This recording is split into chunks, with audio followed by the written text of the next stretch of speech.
Les émissions industrielles de CO2 sont massives en France, notamment dans la sidérurgie, la métallurgie, l'industrie du ciment et de la chaux ou encore la chimie.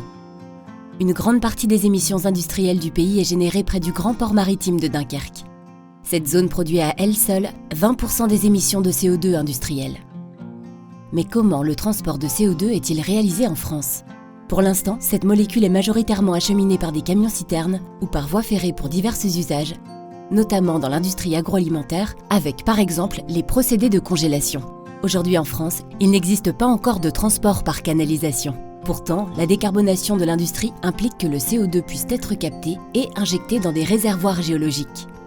Ce procédé vise à réduire les émissions de gaz à effet de serre en captant le CO2 dans les fumées émises par certaines industries difficiles à décarboner et en les stockant de manière sûre et définitive. Un besoin différent qui suppose que le transport par canalisation devienne le mode d'acheminement privilégié en raison de ses avantages économiques et environnementaux pour le transport en grande quantité. À terme, de tels réseaux de CO2 sont essentiels pour assurer la logistique du CO2 vers des points d'export et des stockages géologiques permanents. Pour Natran, c'est une opportunité complémentaire au projet de réseau de transport d'hydrogène. L'objectif est d'aboutir à une synergie globale par un transport des molécules méthane, hydrogène, CO2 afin de mieux contribuer à la décarbonation des territoires.